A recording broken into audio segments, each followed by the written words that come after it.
గ్రామీణ ప్రాంత పేద విద్యార్థులను ఉన్నత స్థాయికి చేరాలని కదిరి వైసీపీ నేత పాలెం సుధాకర్ అన్నారు. ఈ సందర్భంగా నంబుల పూలకుంట మండల కేంద్రంలోని జిల్లా పరిషత్ ఉన్నత పాఠశాలలో శుక్రవారం తన కుమారుడు వికాస్ పుట్టినరోజు సందర్భంగా 600 మంది విద్యార్థులకు గుర్తింపు కార్డులు తన సొంత ఖర్చులతో అందజేశారు.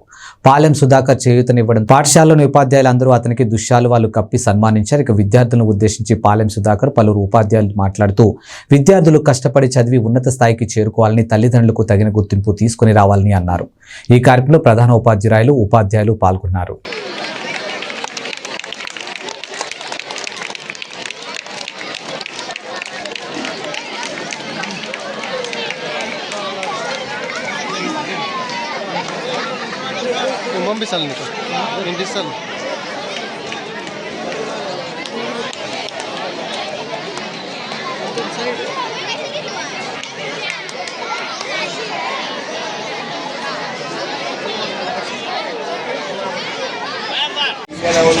బాగుంది, ఇంటర్నేషనల్ లెవెల్కి వస్తుంది.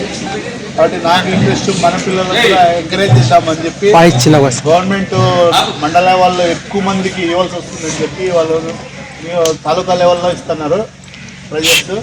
నేనేం ఆలోచించానంటే మండల లెవెల్లో కూడా ఎంకరేజ్ చేయాలని చెప్పి 2000 మందికి డ్రెస్సులు, టీషర్ట్స్, అందరికీ షీల్డ్స్, మెడల్స్, ఇది కప్స్ అంతా తెచ్చాను. బెంగళూరు 2 కార్లలో తీసుకొచ్చి ఇక్కడ ఉన్న టీచర్ నా క్లాస్మేట్ వాడు షఫీ సార్ ఉన్నాడు కదా, వాడి దగ్గర పెట్టి అన్ని మండలాలు డిస్కస్ చేయాలని చెప్పాను. విజువాని కూడా నా క్లాస్మేటే. నేను ఇక్కడ చిన్నప్పుడు మీలాగా చదువుకున్నాను నేను ఇక్కడ. అందుకే మన ఇక్కడ చదివా కాబట్టి ఇక్కడ అంతా ఫ్రెండ్స్ ఉన్నారు కాబట్టి నాకు ప్రేమ ఎక్కువ మన ఏరియా. నేను బెంగళూరులో ఉన్నా. ఇక్కడ ఎంతసేపు ఏమైనా 100 రూపాయలు సంపాదిస్తే 20 రూపాయలు, 30 రూపాయలు, 50 రూపాయలు మనం ఇక్కడ పేదవాళ్ళకు హెల్ప్ చేయాలనే ఉద్దేశంతో అట్లా ఆలోచిస్తూ ఉంటాము. అందుకు మీరు కూడా బాగా చదువుకొని హార్డ్ వర్క్ చేసి హయ్యర్ లెవెల్కి వచ్చి మీరు, మీ రిలేషన్స్, మీ ఫ్రెండ్స్, పూర్ పీపుల్కు వాళ్ళకంతా హెల్ప్ చేయాలా, లిఫ్ట్ చేయాలా. మీరు కూడా బాగా చదువుకొని హార్డ్ వర్క్ చేయాలా. ఈ కాలంలో ఈజీ చదువుకునేది, స్పోర్ట్స్లో వచ్చేది ఇంకా ఈజీ. మేము పేదవాళ్ళు, మా డాడీ పేదవాళ్ళు, మేమేం చేయలేమనుకోకూడదు. చదువుతా అంటే దేవుడు ఏదో రూట్లో మీకు అవకాశం వస్తే హెల్ప్ చేస్తారు. చాలామంది మరి ఈ కాలంలో హెల్ప్ చేసేవారు. మాకు అలా లేకుండా ఉన్నా, కొద్దిగా కష్టం ఉన్నా ఈ కాలంలో దేవుడు ఎవరికో సోర్స్ చూపిస్తారు. ఇప్పుడు ఈ కాలంలో ఫేస్బుక్లు, వాట్సాప్లు అన్నీ ఉన్నాయి కదా, వాళ్ళ బాగా నేనే ఎంతోమంది చనిపోయిన వాళ్ళకు, ఎంతోమంది హాస్పిటల్లో ఉండే వాళ్ళకు, మొన్న కూడా ఇక్కడే షుగర్ వచ్చిందంటే 10,000 ఇస్తున్నావు వస్తాను ఒక అబ్బాయికి.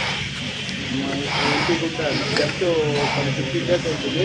ఫేస్బుక్లో చూసి నా వాట్సాప్ గ్రూప్లో పెట్టేస్తే షుగర్ వచ్చి చాలా హాస్పిటల్ ఉన్నాడంటే 10,000 ఇస్తాను.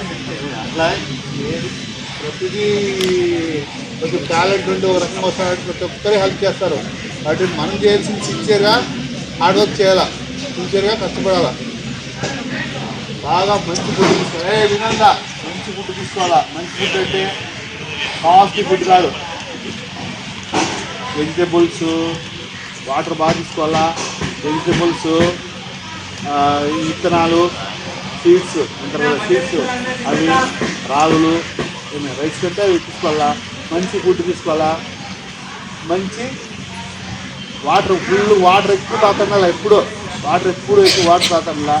ఇవన్నీ చేయడం వల్ల హెల్తీగా ఉంటాము. హెల్తీగా ఉంటే మైండ్ ఫ్రెష్గా ఉంటుంది. స్పోర్ట్స్లో కూడా, మంచి చదువులో కూడా బాగా యాక్టివ్గా వస్తారు. వస్తుందా? టైం వేస్ట్ చేయకుండా ఈ పని చేసి చిన్నగా మీరు చేసుకుంటూ రావాలా. మంచి అలవాటు చేసుకోవాలా. చెడ్డ మాటలు మాట్లాడకూడదు. ఇంగ్లీష్ నేర్చుకోవాలా. ఇప్పుడు జగన్ సారు ఇంగ్లీష్ బాగా పెట్టాడు. ముందు ఇంటర్నేషనల్ స్కూల్ లక్షలు ఫీజులు కట్టేవాళ్ళు ఇంగ్లీష్ మాట్లాడతారు. ఇప్పుడు అన్ని స్కూల్స్లో మంచి టీచర్స్ ఉన్నారు. ఫుల్ టాలెంటెడ్ అందరూ బాగా చెప్తారు. ఈ కాలంలో చాలా యాక్టివ్ ఉంది. మీరు బాగా ఫాలో చేసుకోవాలి. ఇప్పుడు రిజవాన్ సార్ నాకేం చెప్పాడు, సుధా మా పిల్లలు, మా పొత్తిల్లలు, మా స్కూల్లో చిన్నపిల్లలకు ఐడి కార్డ్ చేసి అన్నాడు. సరే చేద్దాం కానీ అది మాట్లాడు. ఎందుకంటే ఫ్రెండ్ కార్డు చెప్పాడు కాబట్టి అర్థం కదా. అట్లా మీరు కూడా ఓ లెవెల్కి వచ్చేసి అందరికీ హెల్ప్ చేయాలా. ఓ లెవెల్కి రావాలని పెద్ద విషయం కాదు. రోజు 2-3 గంటలు చదివితే చాలు, పైకి రావచ్చు. స్పోర్ట్స్లో కూడా రావచ్చు. అందుకే నేను నియోజకవర్గం అంతా స్పోర్ట్స్లో మండల లెవెల్లో ఏం చేశాను, పంచాయతీ లెవెల్లో వచ్చి మండల లెవెల్కు అక్కడ గెలుచుకొని ఇచ్చిన ప్రతి టీంకు మనము ఎంకరేజ్ చేసేసి అన్నీ తెచ్చిచ్చాము. ఇప్పుడు ఈ మండలానికి కూడా వస్తాయి, టీషర్ట్స్ వస్తాయి, కప్పులు వస్తాయి, అన్నీ వస్తాయి. మండలాల నుంచి తాలూకాలు ఇది పెద్ద విషయం కాదు. చిన్నగా కష్టపడాలి. ఈ కాలంలో పెద్ద విషయం కాదు. ఏదో చదువులో కొద్దిగా డల్గా ఉంటే అయ్యో నాకు చదువు రాదు, నేనేం చేయలేదు అని ఉండలేదు. చదువు లేకపోతే వేరే బిజినెస్ లేకపోతే స్పోర్ట్స్ ఏదో ఒకటి సోర్స్ తీసుకొచ్చే. ఏదో నాకు చదువు ఒకవేళ ఒకసారి ఫెయిల్ అయితే దేశానికి నష్టం ఉండదు, మళ్ళీ నెక్స్ట్ చదివి మళ్ళీ పాస్ కావచ్చు. అదేం పెద్ద విషయం కాదు. అందుకని ఎప్పుడు డిసప్పాయింట్ కాకూడదు. అట్లా అని చెప్పి కేర్లెస్ చేయకూడదు. ప్రాక్టీస్ చేస్తా అంటే అన్నీ వస్తాయి.